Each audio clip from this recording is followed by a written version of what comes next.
¿En qué contexto estamos viviendo en este momento? En nuestro país, en el mundo.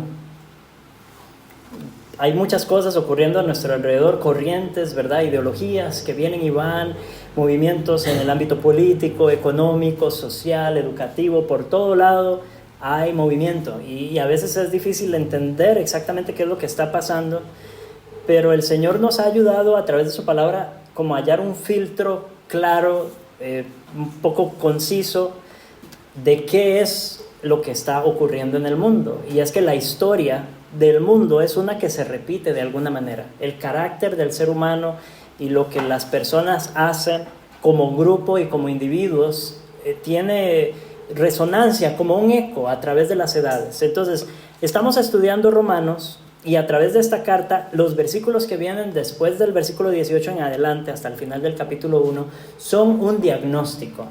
Es el diagnóstico de Dios acerca del mundo. Él está diciendo, esto es la humanidad, estos son los hombres, esto es el mundo.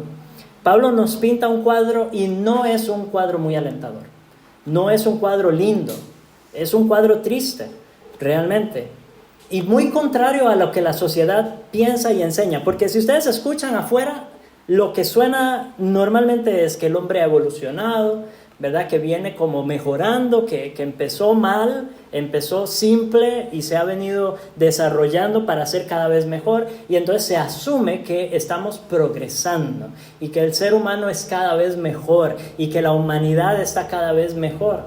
Y a veces la ilusión se presta a través de avances tecnológicos, avances científicos que son reales. Hay avances en el conocimiento, pero no necesariamente eso significa que la humanidad en su cualidad humana esté avanzando. Y de hecho Pablo en Romanos nos pinta un cuadro muy distinto. No es que hemos avanzado en conocimiento, en fe y en moralidad, y solamente falta ver a nuestro alrededor para darnos cuenta de que no es eso. Dios dice algo distinto. El hombre no va avanzando, no se va desarrollando, sino que va en decadencia. La humanidad pasa a crecer cada vez más en ignorancia, en idolatría y en inmoralidad. Y eso es lo que vamos a ir viendo a lo largo de este capítulo. No ha sido una decadencia accidental. No es que el hombre por accidente ha tropezado y se está tambaleando y va cayendo. No, la Biblia nos enseña que se ha debido a decisiones conscientes, decisiones deliberadas, acciones pensadas en rebelión contra Dios. Y a raíz de esa rebeldía contra Dios, el hombre va en decadencia. Y nos interesa estudiar esto, no solo para entender el mundo en el que vivimos. Casi siempre ese es el enfoque. Cuando vemos Romanos 1, por aquí anda una. Cuando vemos Romanos 1, el enfoque es entender el mundo allá afuera, ¿verdad? Entender lo que está pasando a nuestro alrededor, y eso está bien. Pero hay algo que debemos recordar, y es que todos nosotros, ustedes y yo, venimos de ahí. Nosotros salimos de ese mundo. Esto que estamos a punto de leer nos describía a nosotros. De tal manera que, según lo que leímos hoy en la Confesión de Fe de Westminster, estamos luchando con esto en nuestra vida. A nivel de nuestra experiencia personal, todavía hay un remanente, hay un dejo, hay todavía restos de estas tendencias, a veces muy fuertes y muy presentes, que tenemos que ser conscientes de ellos para poder luchar de manera efectiva. Entonces sí, esto nos va a ayudar a entender dónde estamos en el contexto general, pero también nos va a ayudar a entender dónde estoy yo, en mi corazón, y qué es lo que necesito hacer, dónde debo poner atención en mi vida, porque esto describe a la humanidad. Esta es la descripción de Dios de los hombres.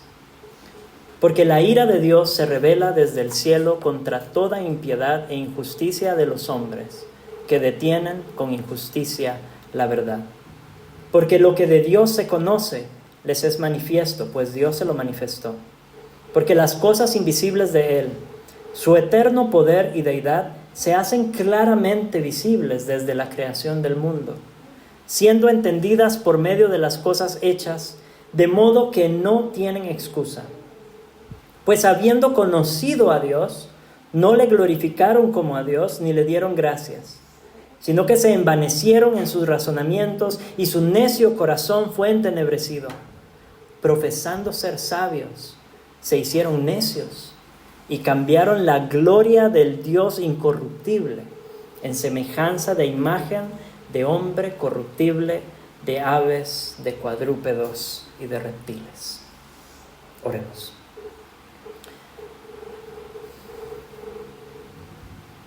Dios, hay una raíz de oscuridad en nuestras mentes.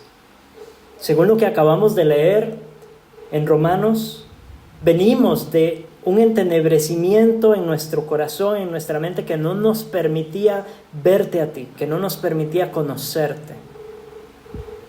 Y todavía hay restos de eso en nuestra vida. Sabemos, oh Dios, que incluso por naturaleza, siendo criaturas como somos, no somos capaces de entender la plenitud de tu gloria y de tu grandeza, porque tú eres Dios y nosotros no. Así que queremos rogarte por tu Espíritu Santo que habita en nosotros y que se mueve en medio de nosotros,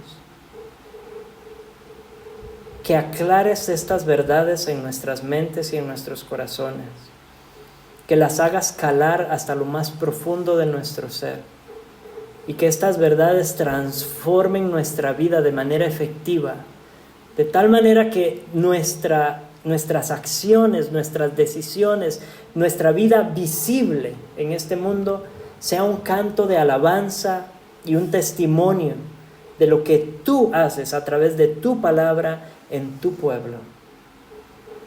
Bendícenos, Espíritu Santo, con claridad de mente y de pensamiento. Bendícenos, Espíritu Santo, con un deleite y un amor por tu palabra, que nos ayude a abrazarla con todo nuestro ser, aun cuando lo que dice no nos guste. Te lo pedimos por Jesucristo. Amén y amén.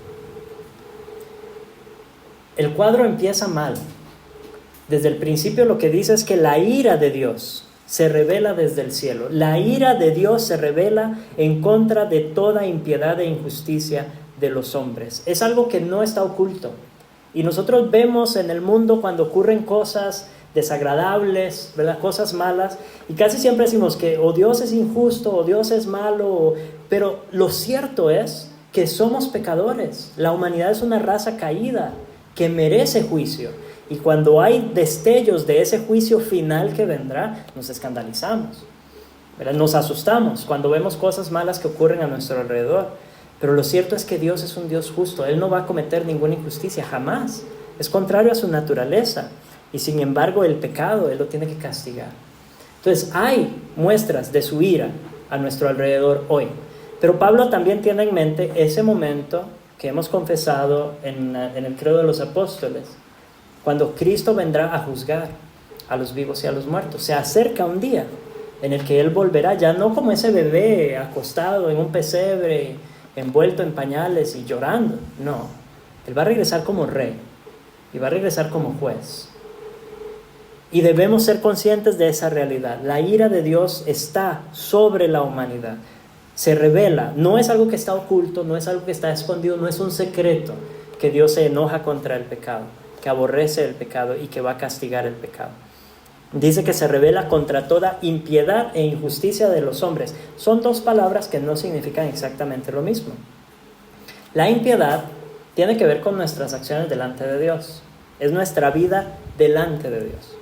Una vida impía, profana, que transgrede constantemente la ley, esa es la humanidad sin Dios, en rebeldía contra Dios. Se refiere al pecado del corazón del hombre delante de Dios, lo que no vemos, lo que la gente no ve, esa actitud delante de Dios. Y la injusticia son las acciones hacia mi prójimo. Y ahí se manifiesta lo que hay adentro, se manifiesta afuera. Entonces, ¿cómo trato a mi hermano? ¿Cómo trato a mi vecino? ¿Cómo trato a las personas a mi alrededor? Esas malas acciones, esas injusticias en contra de mi prójimo, el pecado en las acciones externas. Ahora, es un error muy común decir, yo soy bueno, yo no le hago daño a nadie, ¿verdad? Yo estoy bien en mis acciones y la gente me ve, soy un ciudadano ejemplar. La gente sabe que yo ayudo, que soy buena gente, que me llevo bien, ¿verdad? Y presto servicios cuando está dentro de mis capacidades. Entonces, mucha gente se confunde pensando que eso es lo más importante. Pero vean que no empieza hablando de la injusticia, no empieza hablando del trato hacia los demás. La pregunta que debe hacerse es: ¿dónde está su corazón delante de Dios? Porque eso es más importante.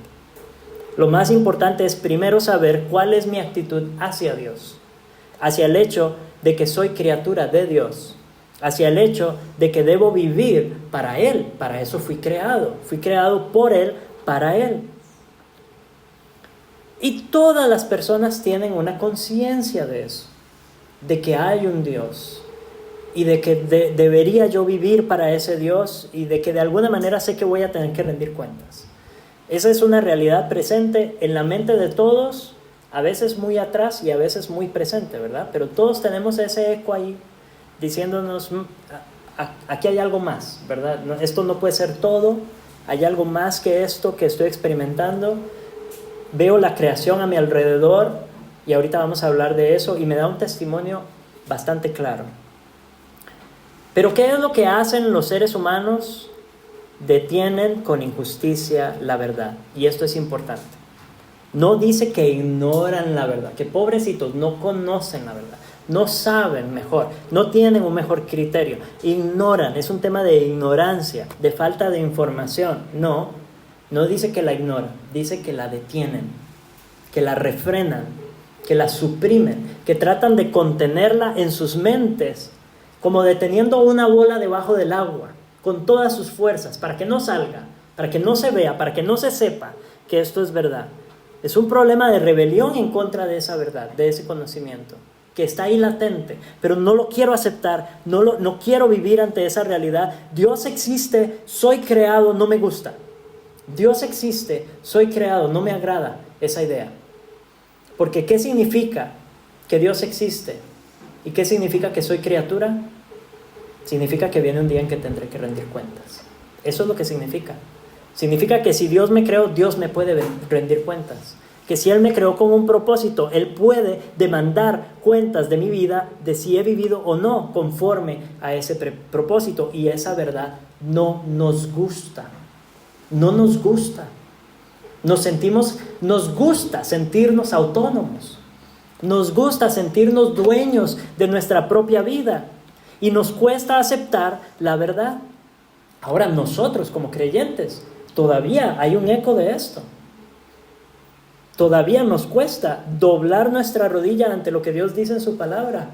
A veces cuando es algo muy fuerte y que nos confronta, ¿verdad? Muy personalmente, muy profundamente, nuestra primera reacción es: yo no quiero escuchar esto. No quiero saber esto, quiero detener la verdad. Voy a empujar esa bola hasta el fondo que no salga. Pero todos los que hemos hecho eso en una piscina o en un río tenemos una experiencia común, ¿verdad? Que no importa a usted cuánto empuje esa bola, tarde o temprano sale del agua. Y cuanto más la empujó, más fuerte se dispara, ¿cierto? Con más fuerza sale a la superficie. Nos cuesta vivir por la verdad. Pero nuestro llamado es amar la verdad, no detenerla, no refrenarla, amar la verdad, deleitarnos en la verdad y vivir por la verdad. Ese es el llamado del creyente. Porque lo que de Dios se conoce, hablando de nuevo ahora del mundo en general, lo que de Dios se conoce les es manifiesto, pues Dios se lo manifestó. Son castigados porque pecan incluso sabiendo la verdad acerca de Dios, porque esa verdad es evidente. Se puede ver con claridad. Cuando dice que les es manifiesto, quiere decir que es algo que se puede entender plenamente, que no es necesario tener un doctorado para entender que si hay un diseño, hay un diseñador. Y ese es el punto que va a mencionar Pablo a continuación. Las cosas invisibles de Dios se hacen visibles en la creación. Su eterno poder y su deidad son evidentes en el mundo que vemos a nuestro alrededor. Es tonto imaginarse que, por hablar de la teoría del Big Bang, que dice que de una explosión surgió el orden. Cualquier persona con un poquito de lógica, con un poquito de conocimiento de la ciencia, sabe que eso no es incluso contrario a la ciencia misma. La generación espontánea de energía, la generación espontánea de materia, eso no ocurre en el mundo. Y es como pensar que yo puedo tirar una bomba en una chatarrera y se va a armar un Lamborghini después de la explosión. Esa es la lógica detrás del Big Bang. Pero ¿qué es lo que nos gusta hacer? Detener la realidad de que si hay un automóvil, hubo un diseñador de ese automóvil. Si hay un reloj, hubo un relojero.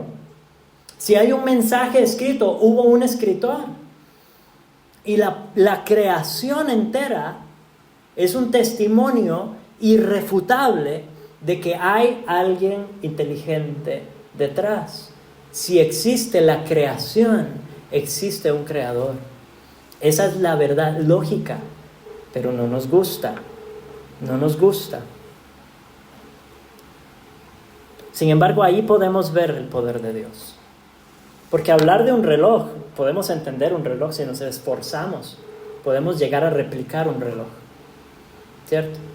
Un buen libro, cualquiera de nosotros, bueno, podríamos en teoría escribir un buen libro. Pero cuando vemos el mundo a nuestro alrededor, el universo, incluso más allá de nuestro planeta, la distancia perfecta del planeta Tierra al Sol para que haya vida aquí, la forma en que esa vida funciona, la forma en que las plantas absorben la energía de ese mismo sol para producir el fruto que nosotros comemos, la forma en que todos los seres vivos de este planeta parece que están como afinados en un concierto perfecto, donde todo funciona, o debería funcionar, como de manera muy meticulosa, muy detallada. Nuestro propio ADN es un mensaje, todo el código de nuestro ADN es un mensaje, son ideas escritas que se ven manifestadas en cada una de nuestras cualidades. Mis hermanos, eso no puede pasar por accidente, eso no puede ocurrir por casualidad. Cuando hay un mensaje inteligente, hay una inteligencia detrás, es obvio. Para poner otro ejemplo muy sencillo, si usted anda caminando por el bosque y se encuentra en un árbol un mensaje así bien romántico, grabado en el árbol, ¿verdad? De esos como Nati, corazón, Daniel. ¿Sí? Ninguno de ustedes vería ese mensaje y diría, eso lo escribieron las hormigas. El árbol nació así, ¿verdad? ¿Ocurrió por accidente? No. Vemos un mensaje tan sencillo como ese y de una vez pensamos, alguien lo escribió, o Daniel, o Nati, o alguien que los conocía, ¿verdad? Hay una inteligencia detrás. ¿Por qué no seguimos esa misma lógica cuando hablamos de la creación? Cuando hablamos del código genético, cuando hablamos de este mensaje a nuestro alrededor. ¿Por qué? Porque no nos gusta. Es diferente. El mensajito en el árbol es inofensivo. Pero cuando tengo que darme cuenta de que existe un Dios, entonces me doy cuenta de que soy creado y que voy a tener que rendir cuentas a este Dios. Si hay creación, hay un creador, un diseñador inteligente, meticuloso, poderoso y también eterno, que existe desde antes de que la creación existiera. Tiene que ser trascendente al tiempo y a la materia para poder haber creado todo esto. De modo, dice Pablo, que con solo el testimonio de la creación a nuestro alrededor, y usted puede decir, bueno, ok, tal vez no pueden ver, tal vez son ciegos, no pueden ver el mundo a su alrededor, se tienen a sí mismos. Su propio cuerpo, su propia existencia es un testimonio en contra de ellos, de que Dios existe y de que Dios los creó. Entonces no tienen excusa, no tienen cómo defender lo que han hecho, no tienen cómo defender la posición que han tomado. Lo cierto es que Dios existe y nos cuesta vivir con esa conciencia aún a los creyentes. Nos cuesta entendernos que vivimos delante del rostro de este Creador todo el tiempo, que este Dios es verdadero, que este Dios si bien ya no le veremos como juez nosotros, porque nos ha salvado, aún así ignoramos su presencia y andamos por la vida como si Él no existiera. Y tratamos de entender el mundo sin referencia a Él, sin referencia a su palabra. Mis hermanos, yo creo que nosotros como pueblo de Dios, como creyentes, tenemos doble responsabilidad. Porque hemos sido creados por Dios y hemos sido recreados por Cristo. Así que Dios tiene derechos de autor sobre nosotros por partida doble. Sería irresponsable de nuestra parte andar por nuestra vida sin tomar en cuenta a nuestro Creador y Redentor. Versículo 21. Habiendo conocido a Dios, no le glorificaron como a Dios, ni le dieron gracias, sino que se envanecieron en sus razonamientos y su necio corazón fue entenebrecido. Todo esto está traducido en tiempo pasado, ¿verdad? Habiendo conocido a Dios, no le glorificaron, ni le dieron gracias, sino que se envanecieron y su corazón fue entenebrecido. Todo eso está en pasado, pero el tiempo original en el griego, que también es pasado, permite, o más bien exige, una traducción en tiempo presente. Ese pasado en el griego se refiere a cosas que son verdad todo el tiempo. Nada más que ellos expresan eso en el tiempo pasado. Nosotros en español, para expresar esa misma idea de algo que es verdad todo el tiempo, utilizamos el presente. Nosotros decimos, el sol sale en el oriente y se pone en el occidente, ¿verdad? Eso es presente, pero nos referimos a una verdad del pasado, del presente y del futuro, ¿cierto? Entonces, esto podríamos leerlo en presente. Podríamos decir, conocen a Dios, pero no le glorifican como a Dios, ni le dan gracias, sino que se envanecen en sus razonamientos y su necio corazón es entenebrecido. Y tiene sentido. Y si ustedes lo leen en presente y comparan lo que Pablo está diciendo con el mundo en el que vivimos, nos damos cuenta de que no se aleja de la realidad. No es algo del tiempo de Pablo, 2000 años atrás. Es algo que se cumple hoy todavía. Y seguirá siendo verdad a través de las generaciones. Conocen a Dios. Saben que Dios existe. No lo conocen personalmente. No tienen una relación con Dios. Pero saben de Él. Saben acerca de Dios. Saben que Dios es real. Hablan de Él como si le conocieran muchas veces, pero no le conocen. No le glorifican como a Dios y por eso sabemos que no le conocen. Porque no le rinden el honor que Dios merece. No le rinden el honor que corresponde a Dios. Se rehúsan a honrarlo. Saben que Dios es Dios, pero no lo tratan como si fuera Dios. Y dicen, ni le dan gracias. No hay gratitud en sus corazones por lo que Dios ha hecho. Ayer hablábamos de esto un poco en el discipulado. ¿Cuántas bendiciones derrama Dios en las vidas de todos los seres humanos? Aún aquellos que no viven para Él, aquellos que no le adoran, aquellos que no le sirven, gozan de bendiciones de parte de Dios. El sol sale y se pone para todos. La lluvia cae para todos. Las cosechas de todos son bendecidas en ese sentido.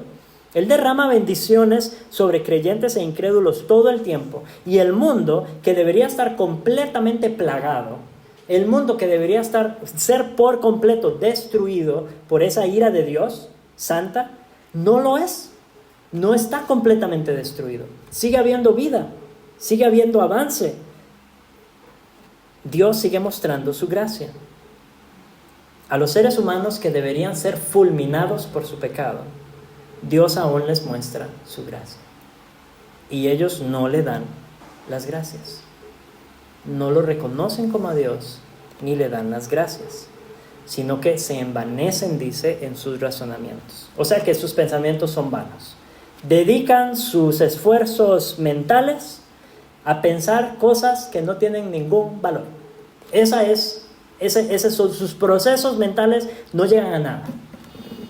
No piensan en cosas más allá de lo que hablábamos ahora, lo que está aquí, ¿verdad? Lo terrenal, lo del momento, eso es todo lo que importa. Piensan en necedades. E incluso cuando se detienen a pensar en Dios, solo especulan tonterías acerca de Dios. Es que yo me imagino que Dios es así, WhatsApp. El Dios que yo adoro no es así. El Dios en el que yo creo no es ese. La pregunta es, ¿quién dice Dios que Él es? No quién creo yo que Él es, sino quién dice Dios que Él es. A mí me encanta estudiar filosofía. Saben, los que me conocen saben que he dado clases de filosofía y de pensamiento cristiano. Y hay algo bien curioso en los filósofos que tienen una manera de sonar profundos, ¿verdad? Que uno los lee y a veces es tan difícil entender lo que están queriendo decir.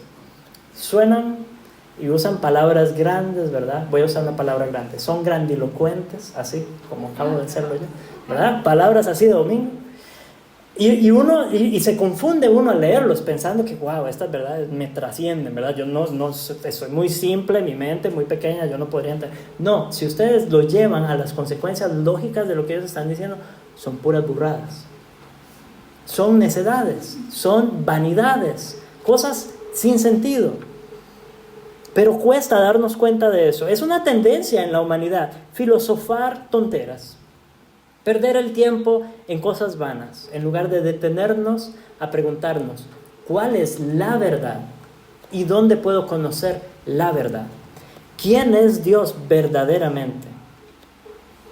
Creer que conocemos a Dios porque tenemos una idea inventada de Él es súper peligroso.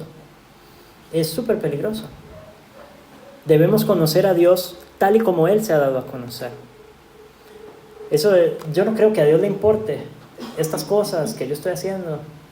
Bueno, revisa de nuevo. Porque sí que importa. Yo no creo que a Dios le interese cómo vivo yo mi vida mientras no le haga daño a nadie, ¿verdad? Revisa de nuevo. Porque Él habla de la impiedad primero, que es nuestra actitud hacia Dios. ¿Cómo luchamos contra la vanidad en nuestras mentes? Nosotros, como creyentes, ¿cómo luchamos contra esas tendencias vanas, esa tendencia a especular? Que cuando se nos presentan preguntas difíciles, lo último en lo que pensamos es acudir a la Biblia. Y tratamos de acudir a los filósofos modernos, a las filosofías modernas, en lugar de ver qué dice la Escritura, qué dice Dios, qué dice el autor del mundo acerca de cómo funciona su mundo. Esa debería ser la pregunta. Toda nuestra vida debe estar fundamentada en la Biblia, todas las áreas de nuestra vida. Nuestro entendimiento de la política, de las ciencias, de la matemática, de la historia, de la filosofía, de las artes, todo debería estar fundamentado en lo que Dios dice como autor del mundo. Nos jactamos de nuestra sana doctrina, nos encanta saber que nos esforzamos, ¿verdad?, por tener sana doctrina y tratamos de aprender de la mejor manera posible, respetando las Escrituras, y eso es bueno. Pero la sana doctrina tiene que tener consecuencias en nuestra vida. Una sana doctrina lleva a una sana práctica. Entonces, nuestra vida, a veces, creemos las verdades de la Biblia, pero en nuestra vida vivimos de manera vana, vivimos de manera impía, como si fuéramos incrédulos, todavía. Entonces, luchemos contra esa tendencia que todavía hay en nuestro corazón, porque es peligroso, ese camino, es peligroso. Es amplio y muy transitado, pero es peligroso. Jesús lo puso así: amplia es la senda y ancha la puerta que lleva a la perdición, y muchos son los que van por ella. Pero angosto es el camino y estrecha la puerta que lleva a la vida, y son pocos los que la hallan. Y es porque el corazón se entenebrece. El que divaga, cada vez es como meterse cada vez más profundo hasta que ya no puede ver nada. Se va oscureciendo y oscureciendo hasta que ya anda solo a tientas. Y el ser humano anda a tientas. Y lo vemos, vean, el psicoanálisis, por ejemplo. ¿Cuántas teorías del psicoanálisis existen? Más de 200. Y seguimos acudiendo a los psicólogos, ¿verdad?, cuando ni entre ellos se ponen de acuerdo. Eso es una ilustración de cómo andamos a tientas. Los seres humanos andan a tientas, pensando que entienden, ¿verdad? Tocan y sienten un mueble ahí, o le dieron con la espinilla y dicen, esto es una cama, pero resulta que era una mesa. Como no ven, no se dan cuenta. Ese es el entenebrecimiento. Y el punto es que siguen andando así porque no les importa. Una cosa sería yo darme cuenta de que no veo nada y tratar de correr a la luz, pero no. Pablo continúa diciendo, aún en esa oscuridad profesan ser sabios. Versículo 22, profesando ser sabios, se volvieron más necios. ¿Cómo vemos eso?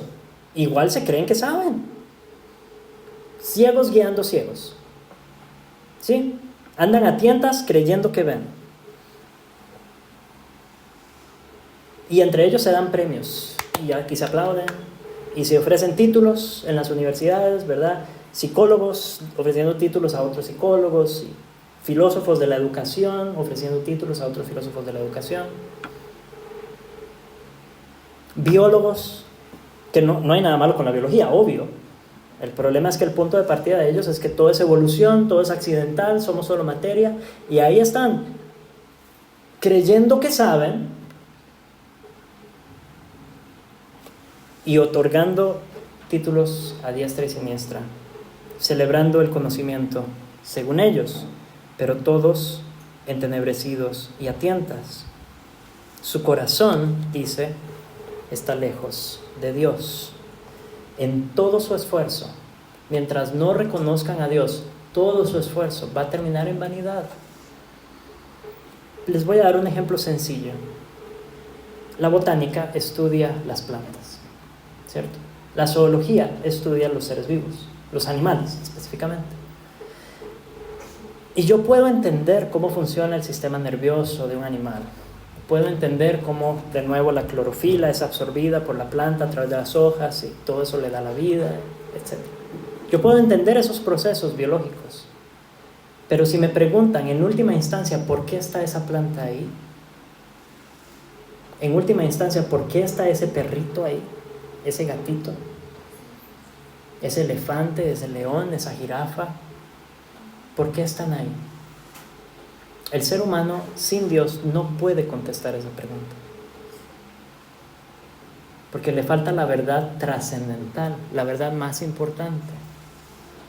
Y cuando se trata de analizarnos a nosotros mismos y entendernos a nosotros mismos, surge la misma pregunta. ¿Por qué estoy aquí? Esa es la pregunta más importante. ¿Por qué estoy aquí? Dios dijo que fuimos creados para su gloria. Fuimos creados para Él, para Dios. Fuimos creados para tener una relación con Dios. Ese es el propósito de la vida. En última instancia, esa planta le lleva gloria a Dios, porque refleja a su Creador de manera perfecta y hace lo que Dios dice que tiene que hacer. Ni más ni menos. La planta de tomates produce tomates, porque para eso fue diseñada. El pez vive en el agua, porque para eso fue diseñado. Y al hacer aquello para lo que fueron creados, dan gloria a aquel que los creó. Y nosotros, los seres humanos, como somos la criatura caída, vivimos como peces fuera del agua, tratando de alcanzar un propósito para el que no fuimos creados, en lugar de buscar la gloria de aquel que nos creó. Y de eso habla el versículo 23 y en adelante, que no vamos a ver esta parte hoy. Pero termina diciendo, o introduce la segunda sección diciendo, el resultado de este entenebrecimiento, el resultado de esta vanidad de pensamiento, el resultado de esta rebeldía en contra de la verdad, es que terminan cambiando la gloria de Dios. De la ignorancia o del conocimiento oscurecido pasa a una adoración oscurecida. Ya no glorifican al Dios incorruptible, creador del cielo y la tierra, no. Ahora glorifican a una imagen, a un hombre, o a una estatua de un hombre, o a una vaca, o a un perro, o a un gato, a forma de hombre corruptible, de aves, de cuadrúpedos, de reptiles. Lo que queda es adorar la creación, ya no al Creador, porque el Creador no me gusta, no me agrada. Entonces mejor pongo mi mirada en lo que tengo aquí a mi alrededor. Y cambia, usted tal vez dice, no, pero yo nunca me he postrado delante de una vaca. Me parece muy bien. Tendríamos problemas, ¿verdad? Para disfrutar un buen bistec. Pero lo cierto es que doblamos nuestras rodillas ante otras cosas de la creación. Usted póngale nombre, hay muchos ídolos a nuestro alrededor, todos parte de este mundo creado, todos sustitutos débiles y miserables del Dios verdadero. Adoramos el dinero, adoramos los estudios, la profesión, la posición, el renombre, la fama, adoramos incluso cosas buenas. Nuestra familia puede ser nuestro Dios, ¿cierto? Nuestros hijos pueden ser nuestros dioses y todo lo que hacemos gira en torno a nuestros hijos. Esas cosas no son malas. Las cosas en la creación no son malas. Los malos somos nosotros, que las ponemos en el lugar que no les corresponde. Dios es Dios. Él es el que debe estar en el lugar de Dios y todo lo demás sirviendo a Dios. Mi trabajo para la gloria de Dios. Mi familia para la gloria de Dios. Mis estudios, mi posición para la gloria de Dios. Mis recursos para la gloria de Dios. Ahora, mis hermanos, para llegar a esa verdad necesitamos conocer a aquel que es la verdad. Cristo dijo: yo soy la verdad. La verdad no es un concepto abstracto. La verdad es una persona. Y en Él están escondidas todas las riquezas, todos los tesoros de la sabiduría y del conocimiento, en la persona de Jesús. Jesús lo puso en estos términos: nadie viene al Padre si no es por mí. Usted puede esforzarse todo lo que quiera y puede inventarse todos los caminos que quiera para llegar a Dios. Nadie viene al Padre ignorando a la persona del Hijo. Nadie. Lo que Él vino a hacer en la cruz fue exactamente para restaurar nuestra mente entenebrecida, para salvarnos de la vanidad de nuestras mentes, del pecado, de esa impiedad y esa injusticia que reinaban. Eso fue lo que Cristo vino a hacer. Y solamente por medio de la fe en Él es que podemos ser restaurados al propósito con el que fuimos creados. Y gloria a Dios que nuestro propósito es mayor que producir tomates. Fuimos creados a su imagen y semejanza. Eso no se dice de ninguna otra criatura. Creados a su imagen y semejanza para reflejarlo a Él como ninguna planta y ningún animal puede hacerlo. Y la única manera de recuperar ese propósito glorioso en nuestra vida no es agrandándonos por encima de Dios, sino agachándonos delante de nuestro Creador en arrepentimiento, porque su ira se manifiesta desde el cielo. Y en el único en el que podemos hallar perdón es en Cristo Jesús. Su ira se manifiesta desde el cielo, pero también se ha manifestado desde el cielo nuestro Señor Jesucristo. Él vino a morir por nuestros pecados, a vivir para nuestra justificación y a morir para nuestra vida eterna. Esa es la esperanza que tenemos. Así que conozcamos a Cristo, que es la verdad, y andemos en esa verdad que es Cristo. Somos nuevas criaturas, hermanos y hermanas, somos nuevas criaturas. Así que voy a terminar leyendo Efesios 4, del 17 al 24, que nos plantea el desafío para nosotros los que hemos creído. Dice: ya no andéis como los otros incrédulos, como los otros gentiles, que andan en la vanidad de su mente, teniendo el entendimiento entenebrecido, ajenos de la vida de Dios por la ignorancia que en ellos hay, por la dureza de su corazón, los cuales después que perdieron toda sensibilidad, se entregaron a la lascivia para cometer con avidez toda clase de impureza. Mas vosotros, creyentes, pueblo de Dios, vosotros no habéis aprendido a Cristo así. Si en verdad lo habéis oído y habéis sido por Él enseñados, ¿conforme a qué? Conforme a la verdad que está en Jesús. En cuanto a la pasada manera de vivir, ahora sí, despójense del viejo hombre que está viciado, que está manchado conforme a los deseos engañosos, las mentiras y falsedades de este mundo. Despojémonos de él y renovémonos en el espíritu de nuestra mente. Vistámonos del nuevo hombre, creado según Dios, en justicia y santidad. Ya no impiedad e injusticia, sino en justicia y santidad. ¿De dónde? De la verdad. La verdad.